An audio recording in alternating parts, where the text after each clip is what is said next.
Hello, everyone. My name is Donna Ochoa. I am from Group C. I will be reporting under Module 14, Interviewing for Radio, and my topic is preparing your questions. For this topic, as guided by Lustria Tabing and Osalia, to be better equipped for a radio interview, you must take time to prepare your questions. Here are the things to remember in preparing our questions. Number one is organize your thoughts. Spend time thinking about your topic and the guidelines and the questions that you will ask. This will allow you to determine the flow of your interview and navigate them as you need to.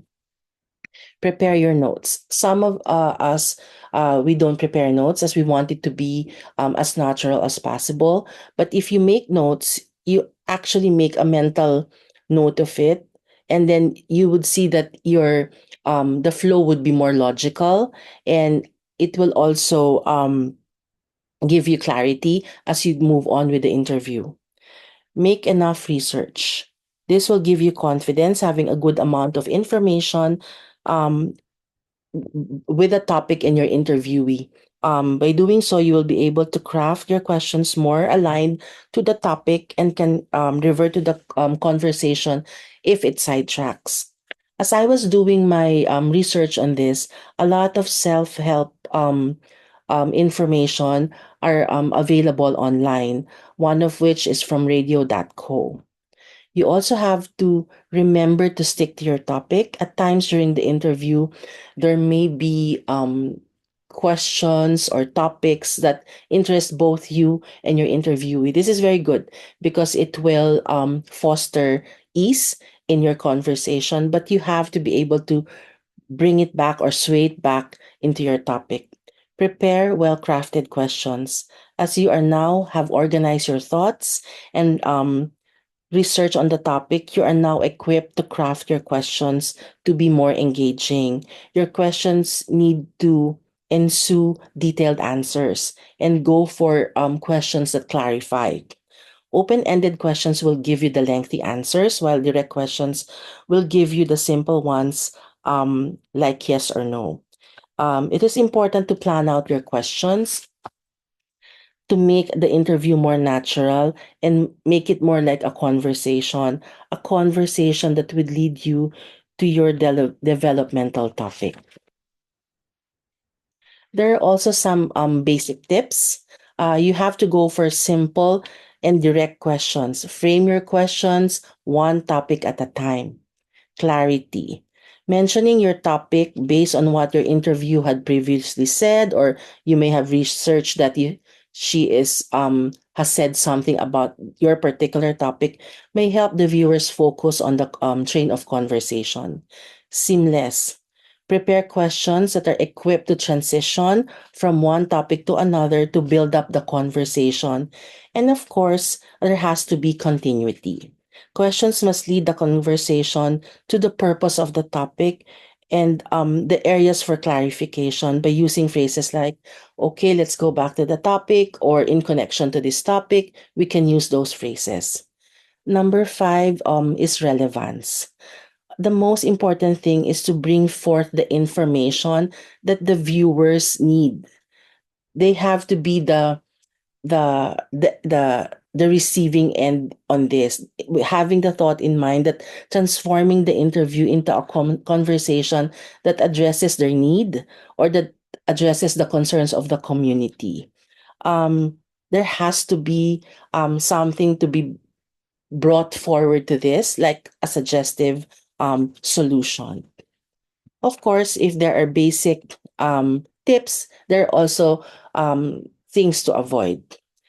Avoid questions that are answerable by yes and no questions, as this will not help the discussion to progress unless intentionally done to open another discussion or thread. We also should avoid too much monologue questions. Um, they are most found in the generic questions. An example that I can think of is if you are interviewing a politician, the most basic would be how would you want to impact your followers. But this will open a lot discussion threads that will not go anywhere. Versus, Mr. Governor, how would you want your healthcare program in the newly built provincial hospital impact the majority of Sorsogeños? That's a little bit more direct, but giving him the time or the plane of thought to explain himself in a lengthy manner. Avoid double questions. Questions should be asked one at a time to get a more focused reply, and to avoid the interviewee to just pick out the questions that are convenient for him to answer. Do not give a statement and pose it as a question. Example, there seems to be a lot of issues confronting your organization. Do you think you can address all of them? Versus, amongst the problems that besiege your company at this time, what will be the priority areas and what would be the solutions to be given to them at this time? And then avoid baseless questions. Always do your research and counter research and double check your research. The last thing that you want is for you to sound ignorant and not knowing the facts. The last is leading questions. This one is a bit tricky because you may also need this. However, it gives an emotional response from the interviewee rather than having the rational ones. Leading questions are somehow loaded with a preconceived notion that would put the interviewee not to directly answer the question. If an example that I could think of is that if you're experiencing difficulty, that even your health is already affected, why are you still remaining in this company? I think this puts the interviewee in a position that he would be defensive rather than giving a truthful answer. He would opt for a safe one. At this point, I would like to share an interview coming from a sit down with the broadcast media by Mr. Marcos that was done in January 23, 2023. Okay, here goes. Okay. Uh, Before we left kasi for Switzerland, there were many requests for interviews, which we weren't able to accommodate simply because we were so busy preparing for Switzerland. So I thought we'd have one once we got back. So here we are. So there's a lot to talk about. So I think you can open the floor. Okay. Good afternoon, Mr. President, and welcome to our friends in broadcast media to this very special sit down with the President with our broadcast media. So today, the President will be entertaining two questions from each of you, and let's get started. We have Ms. Karen Davila of ABS-CBN News. Good afternoon, Mr. President. I'm Karen, and thank you so much for doing this. So I'll be asking you two questions, but you have to forgive me that the first question will have a lot of context in it for agriculture.